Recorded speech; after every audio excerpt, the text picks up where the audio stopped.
running down Savile Row in London with a pair of trousers in my hand, going to see a man about a tailoring apprenticeship. I've been at this other tailor's, just kind of self-training, making trousers for myself for ages, and now I finally found this guy who could teach me, but I'm late. And halfway there, I get a phone call from my extras agency.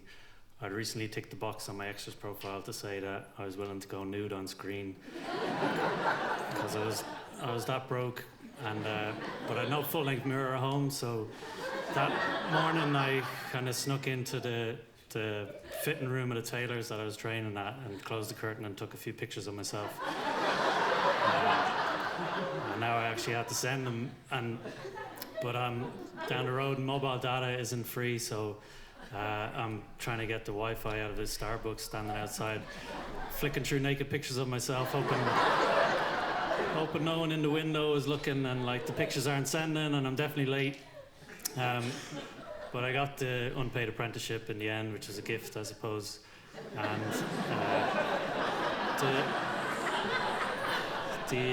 the extras agency never even replied about the photograph. But that was probably a gift in the long run too. But now I'm free to focus on becoming a tailor. But that exact same day, I'd already agreed to help a friend of a friend with her fashion label. This Russian girl called Sasha had a show coming up in New York in a couple of weeks' time, and she needed any help she could get.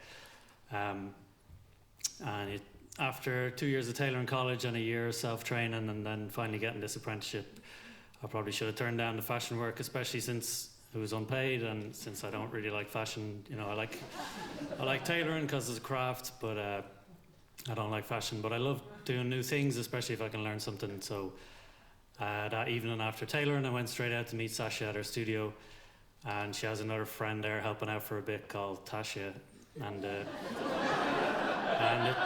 the three of us really hit it off straight away. You know, I always knew that tailors weren't really my kind of clothes people, but I knew straight away that these beautiful Russian fashion women were. And Sasha's like really sound, and she's loaded, and she invites me into her circle of trust straight away and gives me the keys to the studio. And Tasha's really great too. She used to be a model, but now she's just kind of floating through life, just like looking for more meaningful work. But she was on the cover of Russian Playboy back in the day, so like me, she knew what it was like to pose nude and be objectified by agencies and all. We were the same, them and I. So every day I'd go from doing this like intricate tailoring work to go straight to meet the girls at the studio, and we'd be running around the cutting board like desperately throwing clothes together late into the night, and it was so like chaotic and knackering, but it was worth it because after 2 weeks we ended up winning. Sasha went over to New York with the clothes, and we ended up winning Best Newcomer at the fashion show, and it was such a unique, like, interesting experience for me, like getting involved in something from the beginning and then going on and winning something together. You know, our little team, Sasha and Tasha and Nielski. But then after that, I had to go back to focus on becoming a tailor again, like, and try and go out on my own. But it's way more stressful, and I'd be, you know, tailors, they always want the clothes done last minute, so I'd be pulling all-nighters in Sasha's studio, but the girls wouldn't be there, and it wasn't the same. It was just me and a pair of trousers working into the night, and around 4 a.m, you get so cold that you can't even grip the needle anymore, and you prick your cold, lifeless fingers and get a drop of blood on this trousers just as you're about to be finished, and you think, this is not the romantic notion I had when I decided to become a creative. But next was one night after one of these kind of miserable nights. One morning I was feeling particularly miserable about it, and I got a call out of the blue from Sasha. We hadn't seen each other in ages, and you know, she had a favour to ask, and you know, Russians, they're kind of dodgy, and she was like, she needed to get her visa renewed, but like this time she needed to be hiring someone to get it. And someone who could sew and who had a right to work in the UK, and who would drop all their hopes and plans at a moment's notice to do a job they had no intention of ever doing before. And since I was the only non-Russian clothes-making person she knew, she asked me if I would like run the studio and make clothes and be a fashion person. So I said, when do you want me to start? And she was like, let me talk to my accountant, and hangs up. And the next day I see something unbelievable. Check my bank balance, and there's a month's pay from Sasha. £1,000, 100,000 pennies just sitting there resting in my account. And I think a grand don't come for free. And I ring her up. I was like, what do you want me to do with this money? And she said, you keep it, Neil, I love you.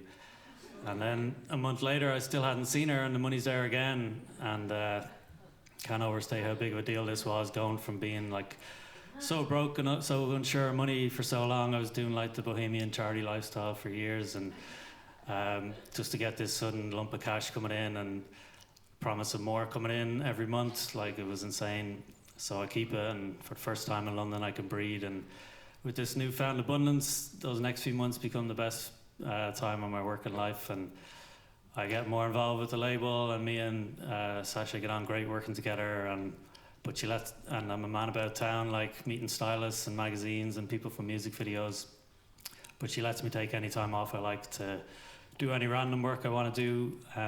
Like one time when a friend of mine was volunteering at a different fashion label, making lingerie for strippers. She said they got a show coming up and they needed a bit of help, like finishing the clothes and dressing the models on the night. And you know, strippers, they're great at taking their clothes off, not so good at putting them back on again. So like, my heart just went out to these girls, and I said it to Sasha, like, can I please work for free making lingerie for strippers? And she just let me take the week off, and she's the one paying me. Like, she was the gift that kept on giving. But eventually the honeymoon period did come to an end, and she had me working like 40 hours a week and start to see me for who I really am, someone with no passion or interest in fashion. Like, when it comes to clothes making, I'm a tailor, you know, not a great one, but I'm a tailor all the same. A maker of exactly one thing, men's suit trousers. And that job is just a million tasks that we started and never finished. But most of all, I'm a quitter, you know, I'm a quitter at heart, really. I love a bit of self-sabotage. Like, I never would have, even though it can be painful jumping into the unknown all the time, but I never would have got that job if I didn't live like that. So after a year, I said it to her here, my heart's not in it anymore. I've been digging so deep looking for a creative job that I buried myself in oversized Russian streetwear, and now the fad was over. And she's like, yeah, Neil, I need to keep paying you for like 2 more years. And I said, you can keep paying me. We'll work something out.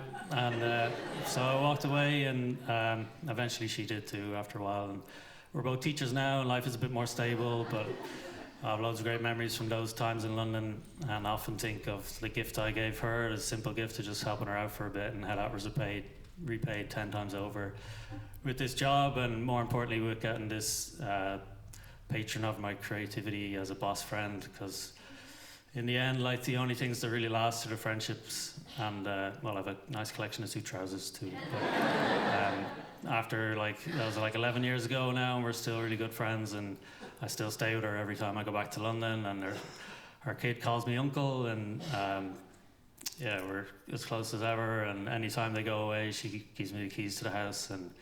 But it's always once a year, like clockwork. We'll be sitting around her kitchen having a cup of tea, and she'll turn to me and say, let's get the label going again, Neil, just one more time. Thank you.